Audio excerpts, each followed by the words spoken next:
Alors Gaël, c'est un ami, depuis, maintenant quelques années. Il a 28 ans, mais c'est comme s'il en avait, 80 d'expérience. Il a voyagé très tôt dans sa vie.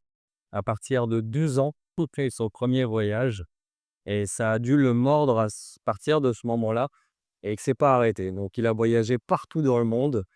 C'est quelqu'un qui est fascinant pour l'écouter pendant des heures. Il est plein d'histoires, plein d'anecdotes à raconter, mais surtout il y a un message, sous-jacent à tout ça, qui est lié à l'audace, au fait d'oser. Donc je vais vous demander de faire un maximum de bruit, messieurs, dames, pour Gaël.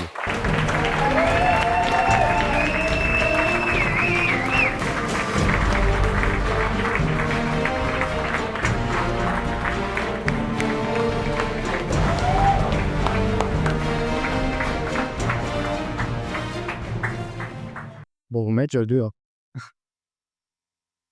Alors, quand j'étais petit, je ne pouvais même pas dormir ailleurs que chez ma maman. Mais malgré tout, je regardais quand même les cartes du monde. Je me disais, qu'est-ce qu'il y a derrière ces montagnes, ces lacs? Et cette curiosité a été le moteur de ma vie. J'étais un petit garçon qui a grandi à la campagne, entouré d'animaux. Et à 12 ans, mes parents m'ont pris pour faire un voyage en Thaïlande. Et c'est là que tout a changé. J'ai eu mon premier déclic. J'ai rencontré des gens de tout âge, toute culture, toute religion. Et c'est là que je me suis fait une promesse. Et cette promesse, c'était de me dire que à 18 ans, je partirais pour faire le tour du monde. Et voilà que j'arrive à mes 18 ans, j'ai tenu cette promesse et je suis parti faire un tour du monde pendant 2 ans et demi en solo. Le petit garçon que j'étais n'aurait jamais imaginé tout ça. J'étais au fin fond de l'Amazonie. J'étais bénévole pour des tortues des jaguars au Costa Rica. J'ai escaladé des montagnes plus haut que le Mont Blanc. J'ai même fait de l'autostop en Nouvelle-Zélande. Et je ne savais même pas où j'allais dormir le soir. J'étais guide de plongée à Bali et j'étais dans les endroits où même les touristes n'oseraient même pas aller. Je m'appelle Gaël Crutzen et j'ai quelques questions pour vous. Qui se connaît vraiment? Et surtout, qui a des rêves? Et qui a envie de voyager? Alors, je ne dis pas juste de prendre l'avion, mais de vraiment explorer et rencontrer des gens.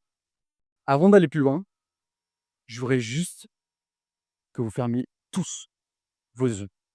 Tout le monde, fermez vos yeux. Ceux qui trichent vous voient, fermez vos yeux. Et je voudrais juste que vous preniez une grande inspiration. Inspirez, expirez. Et fermez vos yeux. Ok, j'ai une question pour vous.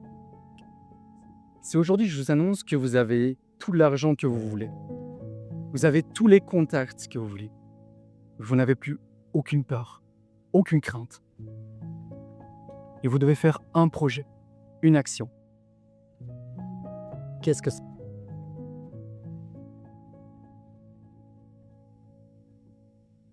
Quand vous avez cette image en tête, vous la gardez. Vous en aurez besoin plus tard. Vous pouvez ouvrir les yeux.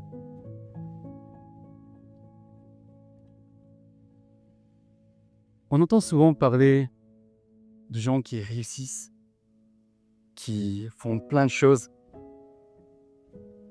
Et j'ai longtemps pensé comme cela. J'ai voyagé dans plein de pays, j'ai des moments de peur, de solitude. Tout simplement, chaque fois que j'ai pu expérimenter quelque chose, j'ai pu apprendre beaucoup plus sur moi-même. Et je me suis dit, est-ce qu'il faut vraiment réussir tout, comme tout le monde? Et le moment où j'étais le plus heureux dans ma vie, c'est le moment où je possédais le moi. Alors faut-il vraiment peut-être plus trouver quelque chose qui soit aligné avec vos valeurs, vos visions, votre énergie? Parce que le plus grand projet de votre vie, c'est vous-même. Alors beaucoup de gens ne se connaissent pas vraiment. Et moi je me suis dit, mais qui suis-je? Qui suis-je? Non par rapport à ce que je fais, non pas par rapport à ce que je possède, mais qui suis-je quand je vais disparaître? C'est quoi? Et quand j'ai commencé à voyager, en un mois de voyage, j'ai pu casser mes habitudes et mes routines et j'ai pu apprendre beaucoup plus sur moi-même en faisant des choses que je n'aurais jamais pensé qu'en une année de travail. J'ai une histoire à vous raconter. J'étais en Amérique du Sud, dans un bus, avec un petit banc qui était en face de moi. Et je parlais justement à une fille et je expliquais que j'ai fait un tour du monde, enfin, j'étais en train de faire mon tour du monde à 18 ans. Et à ce moment-là, elle commence à pleurer. Et je dis: «Mais pourquoi tu pleures?» Et elle me dit: «Parce que mes parents m'ont obligé justement à faire des études. J'ai fait 5 études, 5 ans d'études pour être avocate et je me suis rendu compte qu'en voyageant, je ne me connaissais pas du tout et que je veux plus être avocate, mais travailler avec mes enfants. Et je pleure parce qu'aujourd'hui, quand je te vois à 18 ans, j'aurais voulu être à ta place». Ce que je l'aime par-dessus tout, quand on voyage, c'est de se retrouver autour d'une table et avoir des gens de tout âge, toute culture, tout métier et poser des questions. Là, on vient à l'essentiel, l'humain, les petites choses de la vie. Et c'est là que vous voyez que vraiment, les discussions, les choses que vous avez sont totalement différentes. Alors, la question que tout le monde me demande, et ça, je veux vous répondre, c'est quelle est ta destination préférée? Quel est ton pays que tu adores le plus? Je vous le dis parce qu'à la sortie, vous avez tous le même dandri. Alors, pour vous répondre par rapport à ça, moi, ce que je réponds toujours aux gens, je dis, ça dépend vraiment du moment, de ce que vous avez besoin. Mais ce que j'adore, c'est de me retrouver au fin fond du monde, entouré d'une famille, partager un petit sourire, un échange, même si je ne comprends pas la langue. Alors, juste envie de vous dire, si vous ne savez pas aller, vous n'êtes pas perdu. Vous êtes juste en chemin. Alors, je veux que vous jouez le jeu. J'ai 3 questions pour vous. Ces questions, c'est: qu'est-ce que vous voulez qu'on retienne de vous plus tard? Pas par rapport à la société, mais qu'est-ce que vous voulez qu'on retienne de vous par rapport à vos amis, vos proches, quand vous serez plus là? Ma deuxième question, c'est: quel est votre plus grand projet? Un projet que vous pouvez faire sans même être payé. Et ma troisième question, c'est: qui voulez-vous devenir? Pas demain, pas quand tout est parfait, mais aujourd'hui. Alors pensez comme si tout est possible et souvent, ça l'est. Alors aujourd'hui, je vais vous parler de 2 histoires qui sont des signes de la vie. Ces histoires, c'était, pour ceux qui me connaissent, j'étais en Inde récemment et quand j'étais en Inde, j'étais dans un bus de nuit. Je faisais une destination qui allait durer, 10 heures. J'étais assis et à ce moment-là, bah, j'avais pas trop quoi faire, donc j'étais avec mon téléphone et je commence à, justement envoyer des vocaux, prendre des appels et ça m'arrive souvent. Quand je voyage, je vais dans un endroit que je connais pas forcément, je sais pas où je vais et voilà qu'on me dépose à 6 heures du matin dans un endroit que je connais pas du tout. Je suis déposé en bord de route et de là, j'ai des voitures, je suis fatigué, je sais même pas où aller et dans le bus, il y avait des moines bouddhistes. Et il y a un petit monsieur qui descend du bus et qui me regarde et qui me dit: «I know you», «Je te connais». Je me dis: «Mais moi, je le connais pas» et il me dit: «Tiger» et Tiger, je me suis costume dire et vous voyez le bracelet que j'ai ici? C'est une pierre de tigre et il me dit: «Tiger, Tiger» et à ce moment-là, il me dit: «Viens avec moi, come with me». Je dis: «Bon, c'est les cycles de la vie, je vois la route, je sais même pas où aller et je suis».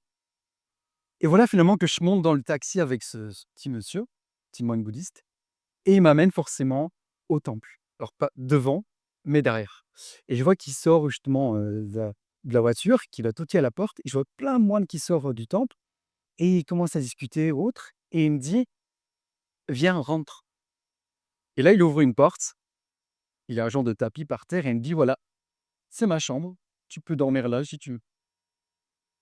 Je me suis dit: «Pourquoi pas?» et à ce moment-là, j'ai dormi 3 heures. J'étais tellement fatigué, j'ai dormi 3 heures et en me réveillant, je vais voir ce vieux monsieur, je le remercie déjà Et il me dit: «Écoute, j'ai discuté avec, tous les bouddhistes ici, tu peux rester aussi longtemps que tu veux». Je dis: «Waouh, c'est quand même fou quand même». Et à ce moment-là, je reste avec les bouddhistes, je prie avec eux, je mange avec eux et même, ils ont voulu me faire découvrir leur région et ils m'ont fait voyager. Alors, il faut vous donner une idée, ils étaient tous en genre de tunique, comme vous les voyez et ils prenaient leur petite moto. Ils étaient en train de rouler justement, moi j'étais à l'arrière et c'est bon et le vent soufflait avec leur tunique qui volait dans le vent et ils nous faisaient montrer toutes ces destinations, tous ces endroits de leur vie. J'ai envie de vous dire, voilà le petit monsieur qui est juste là, avec sa tunique et moi qui est juste ici. Ce jour-là, j'ai compris que, l'intuition n'est pas un hasard, c'est une direction et si on ose la suivre, elle nous ouvre des portes qu'on n'aurait jamais imaginées. Je n'oublierai jamais le sourire de cet homme. Ma deuxième histoire, c'est quand j'étais, justement sur mon tour du monde, j'étais à Bali. Pour ceux qui adorent Bali, je sais qu'il y a beaucoup de gens qui adorent Bali pour l'instant et moi j'étais en direction de Singapour. J'avais fait la fête, comme beaucoup de gens font justement à Bali et je prends l'avion, je me dis: «Super, je vais être dans l'avion et je vais pouvoir dormir tranquille». En plus, j'avais le hublot, parce que tout le monde rêve comme ça on peut dormir tranquillement, côté hublot et c'est là que j'arrive dans l'avion, je vois tout dans le fond, la plage, je me dis: «Parfait, c'est le meilleur endroit» et de là je me mets au hublot. Je commence à me poser tranquillement et à ce moment-là, j'ai 2 petits vieux qui viennent à côté de moi. Ces 2 petits vieux, ils commencent à s'asseoir et commencent à discuter, discuter, discuter et moi, social comme je suis, je m'empêche pas de vouloir discuter avec eux et c'est là que je fais tout mon vol avec, avec ces 2 petits vieux et il me dit: «Écoute, si tu as envie, tu peux venir, bah, justement à» il y a un genre de street food, à Singapour et il me dit: «Je te donne rendez-vous là-bas demain». Et voilà que le lendemain, je me dirige pour aller à cette fameuse, street food. Alors c'est pas comme aujourd'hui où l'on pouvait envoyer sa localisation. C'était il y a quand même pas mal de temps, donc c'était juste une petite adresse et il faut vous imaginer, c'est pas la street food qu'on a comme ici en Europe, c'est des kilomètres et des kilomètres là-bas et ça va dans tous les sens. Et finalement, je trouve pas ces 2 petits vieux et c'est là que je me retrouve, bah, voilà, dans un marché, il faut bien que je mange et je commence à me balader. Et je vois quelqu'un qui est habillé un peu en costard, bien habillé et je dis: «Bon, lui, je crois qu'il sait justement, où manger» et à ce moment-là, je viens vers lui et je dis: «Écoute, qu'est-ce que tu me conseilles à manger?» Et il me dit: «Ça» et quand il me dit ça, ça avait tellement une odeur qui était pas bon. Je lui dis: «Écoute, je suis désolé, mais ça sent pas bon ton Toscane». Et là, il me regarde et il me dit: «Écoute, je viens de loin pour manger ça. Je vais te le payer et tu vas le manger avec moi». À ce moment-là, j'ai dit: «Bon, j'ai plus le choix, je suis bloqué». Et du coup, bah, je mange ce tas de trucs. Tout dit, c'était pas bon du tout.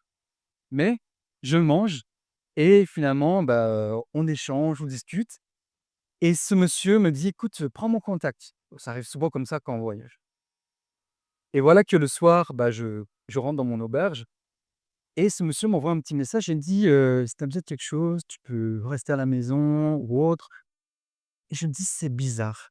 Mais je peux pas le juger. Je peux pas.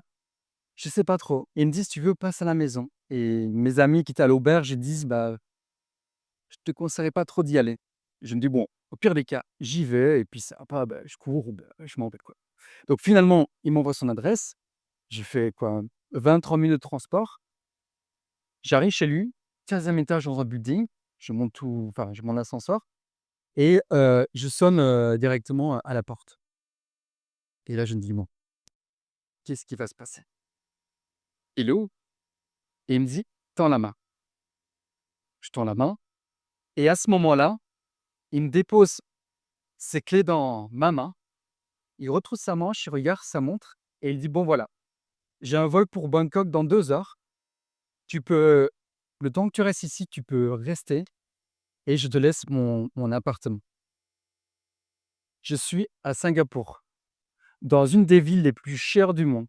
Le gars, ça fait même pas 24 heures que je le connais et je lui dis: «Pourquoi tu fais ça? Pourquoi?» Je me dis: «Elle est où la caméra? Qu'est-ce qui se passe?» Et il me dit: «Dans la vie, on m'a beaucoup élevé. et c'est à mon tour de t'aider aussi, et tu le feras pour quelqu'un d'autre. Ça m'a juste impacté énormément, le fait de juste rencontrer quelqu'un en bas 4 heures et qui vous passe les clés de son appartement. Il m'a dit: «Voilà, quand tu pars, tu laisses les clés dans la boîte aux lettres, tu fais ce que tu veux». Et ce que j'ai envie de vous apporter aujourd'hui, c'est que j'ai envie de vous donner aussi à mon tour ce que le voyage m'a transmis. C'est que la richesse ne se compte pas dans les kilomètres, mais plus dans la puissance des rencontres par rapport aux gens que vous allez rencontrer. Alors aujourd'hui, qui a encore envie de voyager? Mais surtout, qui a envie de voyager en soi? Tout à l'heure, vous aviez une image. Quand vous allez rentrer chez vous, j'ai pas envie que vous la laissiez mourir. J'ai envie que vous fassiez un pas, une virgule. C'est souvent comme ça que les voyages démarrent. Alors n'oubliez pas, vous avez tous qu'une vie et celle-ci n'est qu'un voyage. Alors faites un magnifique voyage. Prenez des risques, rencontrez des gens, respirez, vivez. Et n'oubliez pas, ce n'est pas ce que vous avez qui vous définit, mais ce que vous vivez. Alors, ce que j'ai envie de vous dire, c'est qu'aujourd'hui, les voyages que j'ai traversés m'ont éclairé. Alors devenez, vous aussi, une lumière pour éclairer les autres. Merci.